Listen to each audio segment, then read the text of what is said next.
بلبل باغ رضا حضرت نور الدین نعیمی صاحب قبلہ سے بھی آپ نے سماعت کیا.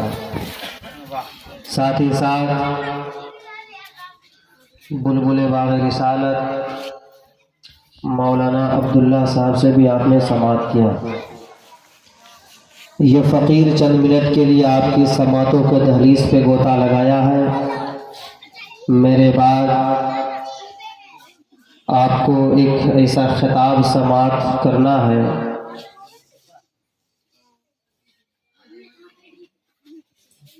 جن خطاب کو سماعت کر کے اگر آپ اپنے دلوں میں جگہ دے دیں گے تو انشاءاللہ یہاں بھی کامیاب، مرنے کے بعد وہاں بھی کامیاب.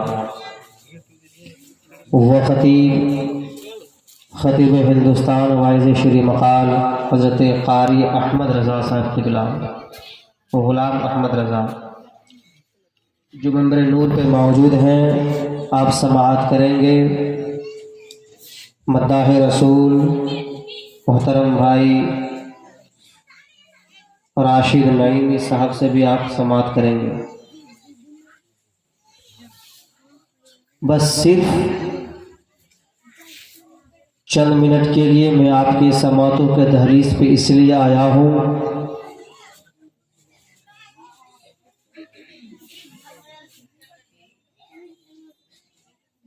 کہ جو کچھ باتیں ہمارے پاس موجود ہے میں آپ تک پہنچاؤں تاکہ اس بات پہ عمل کر کے زندگی کی حقانیت کی شاہراہوں پہ ہم لوگ گامزن ہوں گے.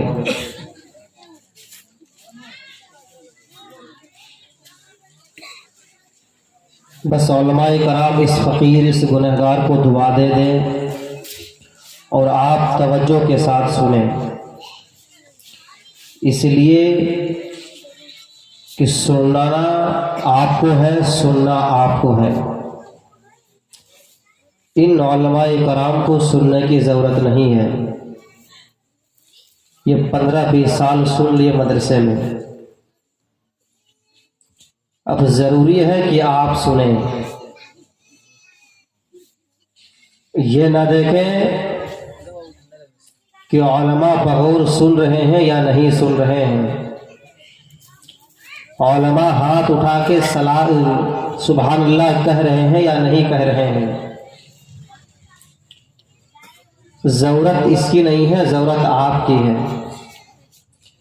اس لیے کہ جلسہ ہم لوگ اس لیے کرتے ہیں، جلسہ کرنے سے ایک مقصد ہوتا ہے، ایک راز ہوا کرتی ہے کہ جلسہ ہم کریں گے، علماء کرام باہر سے آئیں گے، شریعت کی باتیں بتائیں گے، جس پہ عمل کر کے ہم زندگی گزاریں گے، تاکہ دیکھنے والا یہ نہ کہے کہ وہ چلنے والا وہ دنیا دار کا فالوور ہے، کہنے والا یہ کہے کہ جو چل رہا ہے وہ کوئی اور نہیں بلکہ غلام غوث نظر آ رہا ہے، غلام آقا نظر آ رہا ہے. اس لیے جب بھی جلسے میں آئے شور شرابہ نہ کریں. چائے کی دکان لگ جائے تو وہاں پہ بھیڑ اکٹھا نہ کریں. چائے کی دکان لگ جائے تو وہاں پہ یکجا مت ہوئیے. پان کی دکان لگ جائے تو کھڑے ہو کر کے پان وہاں کھا کر کے وقت مت برباد کیجیے. جلسہ رسول میں آ کر کے بیٹھیے، علماء کی بات کو سنیے اور سن کر کے اپنے اندر اس کو جگہ دیں. اگر آپ علماء کرام کی بات کو سن کر کے اگر اپنے دل میں جگہ دیں گے اور اسی کے مطابق اگر آپ زندگی میں سفر کریں گے تو میرا ایمان و عقیدہ کہتا ہے کہ یہاں بھی کامیاب ہوں گے، وہاں بھی کامیاب ہوں گے. آج ہم پیچھے کیوں ہیں؟ آج ہم ناکام کیوں ہیں؟ کبھی آپ نے غور کیا؟ کبھی آپ نے غور نہیں کیا. خطاب روزانہ ہوتا ہے، تقاریر روزانہ ہوتے ہیں، جلسے روزانہ ہوتا ہے، کانفرنس ڈیلی ہوتی ہے، علماء خطاب کرتے ہیں، آپ بھی روزانہ سنتے ہیں. لیکن آپ کا ایک مزاج بن چکا ہے کہ ان علماء کرام کا کام کیا ہے؟ جمعہ کا جمعہ آنا، خطاب کر دینا، نماز کے حوالے سے باتوں کہہ دینا، روزے کے تعلق سے کچھ مسئلے پیش کر دینا۔ میرا کام کیا ہے؟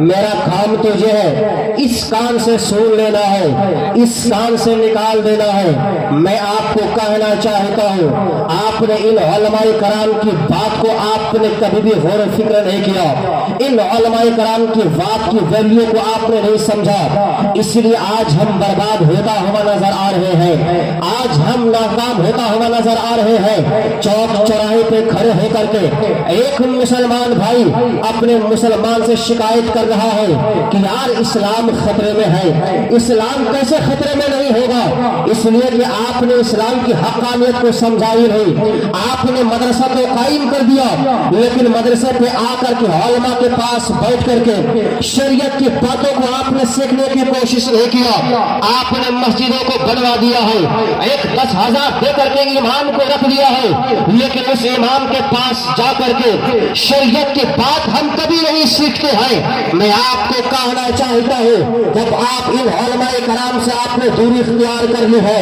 علماء کرام کے خطابات سے آپ نے آپ کو محفوظ کر لیا ہے، علماء کرام کی بات کو آپ نے غور سے نہیں سنا اور توجہ سے نہیں سنا، لہذا آج میرا یہ عالم ہوتا ہے کہ چائے کی دکان پہ بیٹھ کر کے ہم چائے پیتے ہیں، پان کی دکان پہ بیٹھ کر کے پان کھاتے ہیں، مشیت آ کر کے ہمارے بغل میں بیٹھ جاتا ہے، اسلام کے خلاف بکواس کرتا ہے، مذہب اسلام کے خلاف بکواس کرتا ہے، کبھی قرآن کو مٹانے کی بات بولتا ہے، کبھی ٹرپل طلاق کے بارے میں کہتا ہے، کبھی حجاب کے بارے میں کہا جاتا ہے۔ اگر آپ سے سوال کیا جائے صاحب، آپ تو نبی کا کلمہ پڑھنے والے ہیں، آپ تو خدا کے بندے ہیں نا، آپ چائے کی دکان پہ بیٹھ کر کے چائے نوشی کر رہے تھے، ایک غیر قوم آ کر کے قرآن کے خلاف بکواس کر رہا تھا، آپ کو نبی کے شان میں غلط گوئی کر رہا تھا، خدا کو برا بھلا کہہ رہا تھا، نبی کے شان میں غلط باتیں کہہ رہا تھا، قرآن مٹانے کی بات کہہ رہا تھا، لیکن آپ نے جواب کیوں نہیں دیا؟ آپ کے پاس ایک ہی بولی ہوگی، ہم مولانا میں جواب کیسے دے سکتا؟ ہم تو جاہل ہے، جاہل، اور جاہل کا کام سوال سن کر کے جواب دینے کا نہیں ہے، بلکہ سوال سن لینے کے بعد اسلام سے اس کو نکال دینا۔ جواب دینے کا کام تو ان علماء کرام کا ہے، جواب دینے کا کام مسجد کے امام صاحب کو ہے۔ اور سنو کچھ لوگ تو یہ فخر کرتے ہیں کہ ہم جاہل ہیں، جاہل، اور خدا کی بارگاہ میں یہ عذر پیش کر دیں گے، پروردگارا ہم تو جاہل ہیں، جاہل، ہم کیا جان سکتے ہیں کیسی عبادت کیسے عبادت کرے، ہم کیا جانے کہ خدا کی بندگی کیسے کی جاتی ہے۔ سنو اگر یہ عذر تو خدا کی بارگاہ میں پیش کرو گے، فرشتے تمہیں کوڑے برسائیں گے، کیا تجھے پڑھانے والا عالم نہیں تھا؟ کیا تجھے سکھانے والا حفاظ کرام کی جماعتیں نہیں تھی؟ کیا فرماتے ہیں کہ ابو دردا وہ صحابی رسول فرماتے ہیں کہ ایک وہ انسان جو راتوں میں جاگ کر کے 100 رکعت نماز نفل پڑھتا ہو، اور ایک وہ انسان جو کسی عالم کے پاس بیٹھ کر کے شریعت کی ایک بات کو سیکھ لیتا ہے، وہ 100 رکعت نماز نفل پڑھنے والے انسان سے بہتر وہ آدمی ہے جو کسی عالم کے پاس بیٹھ کر کے شریعت کی ایک بات کو سیکھتا ہے، ایک مسئلہ کو سیکھتا ہے۔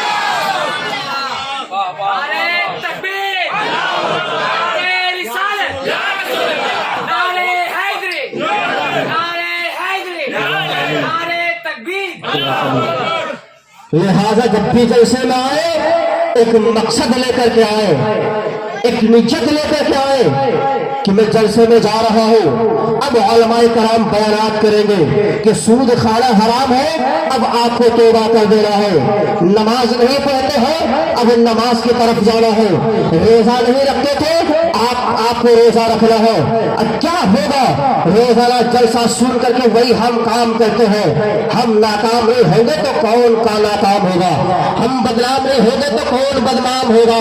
آج ہمارے نوجوانوں کی حالت یہ ہو گئی ہے کہ رات بھر جلسہ سنتا ہے، لیکن وہی لفنگوں والا کام، وہی بےہودہ والا کام کیا ہوتا ہے کہ صبح کا وقت ہوتا ہے، چائے پی کر کر کے چوک چوراہے پہ کھڑے رہتا ہے، جو کالج جو لڑکیاں جاتی ہے اس کو تاڑتا ہے، اس کو جھانکتا ہے، اس کو دیکھ کر کے مسکراتا ہے، کسی طرح سے نمبر حاصل کر لے، رات کو رات نہیں سمجھتا، دن کو دن نہیں سمجھتا، رات بھر واٹس ایپ میں چیٹنگ، رات بھر فیس بک میں باتیں۔ میں کہوں گا یہ بات کہ آپ تو نبی کا کلمہ پڑھنے والے ہیں، آپ تو خدا کی عبادت کرنے والے ہیں، آپ کو کسی نے کہہ دیا کہ ان بےہودہ لڑکیوں کے پیچھے پڑو۔ آج میرے ہم معاشرے کا حالات یہ ہو چکی ہے، آج ہم سدھرنے کا نام نہیں لیتے ہیں، اور آج ہر جگہ پہ ہم کہتے ہیں آج مسلمان مارا جا رہا ہے، آج مسلمان گرتا ہوا نظر آ رہا ہے، آج مسلمان بدنام ہوتا ہوا نظر آ رہا ہے۔ کیوں ان جیسی لڑکیوں کے پیچھے پاگل ہو کر کے آپ اپنے وقت کو برباد کرتے ہو، آپ اپنے وقت کو رائگاں کرتے ہو؟ تم کیا سمجھتے ہو کہ کائنات کی سب سے حسین کیا عورتیں ہیں؟ ارے ان عورتوں کے پیچھے مت پاگل ہو، اس گورے چمڑے کے چکر میں جو تم لوگ پاگل ہوتے ہو۔ سنو اگر یہ گورے چمڑے میں اگر 3 دن میک اپ نہ کرے تو چہرے کی رانایا نظر آ جائے، اگر 4 دن نہ نہائے کہ بدن سے بدبو آنے لگ جاتی ہے، تم اس حسن کے پیچھے کیوں پاگل ہو؟ اگر تجھے پاگل ہونا ہے آؤ میں ایک بایوڈاٹا بتا رہا ہوں، ایک راستہ بتا رہا ہوں جس کے دامن کو آپ تھام لو، انشاءاللہ تعالی یہاں بھی کامیاب رہوگے، وہاں بھی کامیاب رہوگے۔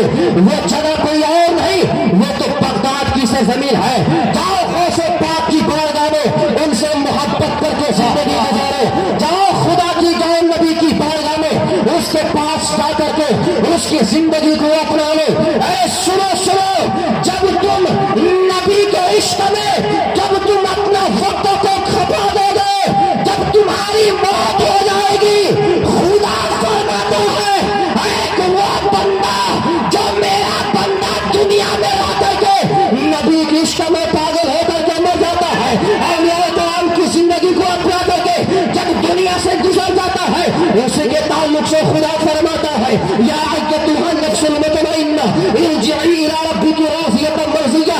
اے اطمینان والی جان، تم نے دنیا میں رہ کر کے مصیبتوں کا سامنا کیا ہے، تم نے دنیا میں رہ کر کے تکلیفوں کو برداشت کیا ہے، لہٰذا آپ میری طرف آؤ، لیکن تو رب سے راضی، رب تجھ سے راضی۔ ارے اگر جان دینا ہو کسی اور کی محبت میں نہیں، نبی کی محبت میں جان دے دو، جب تم مر جاؤ گے خدا تجھے آبادی زندگی عطا کر دے گا۔ نعرہ تکبیر، نعرہ تکبیر، نعرہ رسالت، مسلک اعلی حضرت علماء اہل سنت علامہ عارف وقار صاحب قبلہ، مسلک اعلی حضرت۔ لہذا اپنے ہاتھ میں چنجیل لاؤ، اپنے آپ میں سدھار پیدا کرو۔ آج کچھ لوگ کا مزاج اس قدر بن چکا ہے، اگر آج ہمارے گاؤں میں میلاد شریف ہے انسان نہیں پہنچتا، انسان اس لیے نہیں پہنچتا، انسان سوچتا ہے یار چھوٹی سی محفل میں جائیں گے ہماری ویلیو کیا رہ جائے گی، ہمارا اسٹیٹس کیا رہ جائے گا، اس محفل میں ہم کیسے جائیں گے، کون آئیں گے؟ مسجد کے امام صاحب آ کر کے ایک نعت خوانی کریں گے، کچھ طلبہ آ کر کے قرآن کی آیات پڑھ دیں گے۔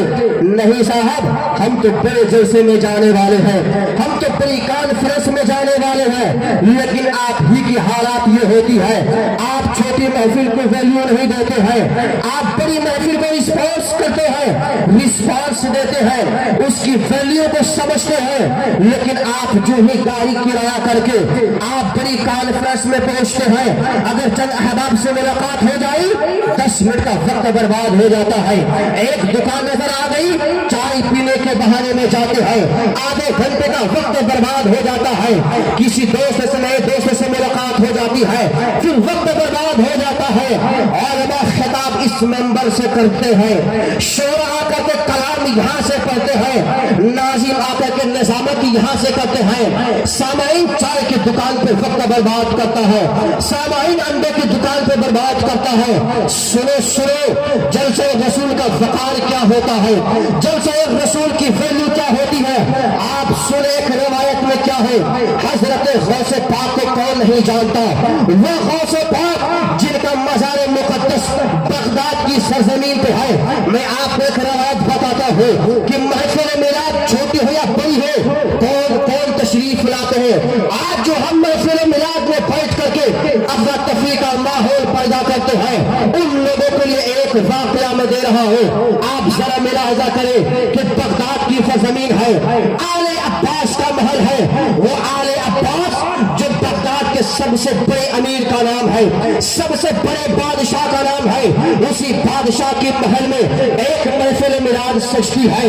عرب سے بڑے بڑے لوگ آتے ہیں, عرب سے بڑے بڑے خطبہ آتے ہیں, عرب سے بڑے بڑے مفتیان کرام کو بلایا جاتا ہے. پورے بغداد میں باتیں پھیل جاتی ہے. آل عباس کے محل کے اندر محفل میلاد سجنے والی ہے. عرب سے بڑے بڑے علماء کو مدعو کیا گیا ہے, عرب سے بڑے بڑے خطبہ کو مدعو کیا گیا ہے. جب بغداد میں باتیں پھیل جاتی ہے, اسی بغداد میں سب سے غریب طبقے میں جینے والی, سب سے غریب گھرانے سے تعلق رکھنے والی ایک خاتون تیار ہوتی ہے, ماں تیار ہو جاتی ہے. اسی گھر میں 13 سال کی ایک لڑکی پڑھ رہی تھی. وہ لڑکی کہتی ہے ماں یہ سچ بچر کے کہاں جانے کی تیاریاں ہیں. ماں کہتی ہے بیٹی آل عباس کے محل محفل میلاد سجی ہے, بس میں وہی جا رہی ہوں سماعت کرنے کے لیے. بیٹی کہتی ہے ماں اگر اجازت ہو تو محفل میلاد میں اٹینڈ ہم بھی کر لیں, شرکت ہم بھی کر لیں. ماں کیسے روک سکتی ہے بھلا, اس لیے کہ نبی کا ذکر ہونے والا ہے, خدا کی وحدانیت بیان ہونے والی ہے, حسین کا کیریکٹر بیان علماء کرام کریں گے, غوث پاک کی شان بیان علماء کرام کریں گے. ماں کیسے منع کر سکتی ہے. ماں کہتی ہے بیٹی تو بھی تیار ہو جا. بیٹی تیار ہوتی ہے, ماں اور بیٹی دبا دبا آل عباس کے محل کے پاس چلی جاتی ہے. واچ مین نے ہاتھ دے کے روک دیا ہے, اے ضعیفہ کہاں جانے کی تیاریاں ہیں. آل عباس کے وزیر کہہ رہا تھا اے ضعیفہ کہاں جانے کی تیاریاں ہیں. واچ مین کی بات سن کر کے ماں اور بیٹی کہتی ہے اے واچ مین سنو سنو, میری کان تک آواز آئی ہے کہ اندر میں محفل میلاد سجی ہے, اندر میں محفل میلاد سجی ہے, بس انہیں تو وہی جا رہی ہے محفل میلاد سماعت کرنے کے لیے. واچ مین کہتا ہے اے خاتون تیرے پاس کوئی دعوت نامہ ہے کیا, تیرے پاس کوئی کارڈ ہے کیا. وہ خاتون ضعیفہ کہتی ہے نہیں نہیں میرے پاس کوئی کارڈ نہیں ہے, میرے پاس کوئی دعوت نامہ نہیں ہے. واچ مین کہتا ہے اگر تیرے پاس کوئی دعوت نامہ نہیں ہے تو اندر نہیں جا سکتی ہے. اتنا ہی کہہ کر کے واچ مین نے ہاتھ دے کر کے ماں اور بیٹی کو باہر دھکے دے کر کے باہر پھینک دیتی ہے. ماں زمین پہ گر جاتی ہے, زاروں قطار ہوتی ہے. بیٹی بغل میں کھڑی ہو کر کے دیکھ رہی ہے. جب بیٹی کو برداشت نہیں ہوتی ہے, بیٹی آگے بڑھتی ہے, ماں کو محبتوں کے ساتھ گود میں اٹھائی ہے. گود میں اٹھانے کے بعد دوپٹے سے آنچل کو پوچھی اور دوپٹے سے ماں کے آنسو کو پوچھی ہے, اور ماں سے کہتی ہے ماں میں سنا ہوں علماء کلام سے اگر محفل میلاد میں اگر کوئی شرکت کے لیے اجازت نہ دے دے تو اس انسان کو چاہیے کہ اس وقت نبی کی وحدانیت بیان کرے, نبی کی نعت خوانی کرے. واچ مین نے دھکے دے کر کے ماں اور بیٹی کو باہر پھینک دیتی ہے. ماں اور بیٹی الٹے قدم اپنے گھر کی طرف اپنی جھوپڑی کی طرف چل آتی ہے. تاریخ بتاتی ہے کہ وقت گزرتا چلا, سفر طے ہوتا گیا, اپنے جھوپڑی کے پاس پہنچ جاتی ہے. جو ہی جھوپڑی میں داخل ہوتی ہے واچ مین نے تو دھکے دے کر کے باہر پھینک دیا ہے. ماں اور بیٹی وہاں سے گھر کے طرف آ چکی ہے. ماں گھر گھس جاتی ہے, جھوپڑی گھس جاتی ہے. جھوپڑی میں گھسنے کے بعد جھوپڑی کے کونے کو جھاڑو سے صاف کرتی ہے. صاف کرنے کے بعد تاریخ بتاتی ہے کہ محفل میلاد شروع کر دیتی ہے. واچ مین نے تو دھکے دے کر کے گھر سے باہر پھینک دیا ہے. آپ سوئے کہ محفل میلاد ہم مناتے ہیں, جلسے رسول کا انعقاد ہم کرتے ہیں, لیکن آج ہم روڈ پہ وقت برباد کرتے ہیں, چائے کی دکان پہ وقت برباد کرتے ہیں, انڈے کی دکان پہ وقت کو خفا دیتے ہیں, افراتفری کا ماحول پیدا کرتے ہیں. ان لوگوں کو یہ پیغام میں پہنچا رہا ہوں کہ واچ مین نے دھکے دے کر کے گھر سے باہر کر دی ہے، باہر کر دیا ہے۔ واچ مین کے بات پہ نہیں آ کر کے بلکہ بیٹی کے بات پہ آ کر کے ماں اپنی جھوپڑی کو صاف کرتی ہے، محشر معراج شروع کر دیتی ہے۔ تاریخ بتاتی ہے کہ نبی کی نعت پڑھنے کے لیے وہ ضعیفہ کی لڑکی اٹھ جاتی ہے، وہ 13 سال کی بچی اٹھ جاتی ہے، نبی کی شان میں نعت رسول پڑھ رہی ہے۔ نعت رسول ختم کرنے کے بعد واضح نصیحت کر رہی ہے، بیٹی بیٹھ جاتی ہے، ماں کھڑی ہو جاتی ہے، صلاۃ و سلام کرتی ہے، دعا بھی ہو جاتی ہے۔ تاریخ بتاتی ہے تہجد کا وقت قریب آ چکا ہے، جو ہی تہجد کا وقت آتا ہے ماں اور بیٹی اندر سے باہر وضو بنانے کے لیے آ ہی رہی تھی، کیا دیکھتی ہے کہ ایک نقاب پوش شخص آدمی ہے، ایک اپنے نقاب پوش شخص آدمی ہے جو اپنا چہرے کو ڈھک کر کے ان کے دہلیز کو چوم رہا ہے، چوکھوں پہ بوسہ دے رہا ہے۔ وہ ضعیفہ اس واقعہ کو دیکھ کر کے، اس ماجرا کو دیکھ کر کے وہ ضعیفہ دم رہ جاتی ہے، عریضہ پیش کرتی ہے، اے نقاب پوش شخص آدمی آپ آخر ہے کون؟ ذرا اپنا چہرہ تو دکھا دے، اس لیے کہ بغداد میں سب سے غریب طبقے کا ہم ہے۔ آج تک ایسا کبھی نہیں آیا کہ کوئی بغداد سے آ کر کے میرے گھر میں ایک کپ چائے پی لے، ایک گلاس پانی پی لے، لیکن کیا بات ہے کہ آپ آ کر کے ہماری دہلیز کو چوم رہے ہیں، ہماری چوکھٹ کو بوسہ دے رہے ہیں۔ آخر آپ ہیں کون؟ ذرا اپنا چہرہ تو دکھا دے۔ تو تاریخ بتاتی ہے وہ نقاب پوش شخص آدمی، وہ نقاب پوش شخص آدمی، وہ دہلیز کو بوسہ دینے والا، وہ چوکھٹ کو چومنے والا، وہ کوئی اور نہیں تھا، وہ ولیوں کا سردار عبد القادر جیلانی کی ذات تھی، غوث پاک کی ذات تھی۔ وہ ضعیفہ قدموں پہ گر جاتی ہے، عریضہ پیش کرتی ہے آقا میں تو سنی ہوئی علماء کرام سے، عرب سے بڑے بڑے علماء آ کر کے آپ کی بارگاہ میں سالوں کو پیش دیتے ہیں، عرب سے بڑے بڑے خطبہ آ کر کے آپ کی بارگاہ میں سر کو پیوست کر دیتے ہیں۔ آپ ولیوں کا سردار ہو کر کے، آپ پیروں کا آقا ہو کر کے، آپ ولیوں کا رہبر ہو کر کے آپ میری غریب دہلیز کو چوم رہے ہیں، چوکھٹ کو چوم رہے ہیں۔ آخر بات کیا ہے تو غوث پاک فرماتے ہیں اے ضعیفہ یہ تیرا کہنا بھول ہے، میں تیری دہلیز کو چوم رہا ہوں، تیری چوکھٹ کو چوم رہا ہوں، میں تو سجدوں کو چوم رہا ہوں۔ جب سے تیری بیٹی نبی کے نام پڑھنے کے لیے کھڑی ہو گئی تھی، مدینے والے سرکار آ کر کے اسی جگہ بیٹھے تھے جس جگہ نبی بیٹھے تھے، اسی جگہ کو میں چوم رہا تھا موقع دے۔ نعرہ تکبیر، نعرہ رسالت، مسلک اعلی حضرت، مسلک اعلی حضرت، جشن غوث الورا۔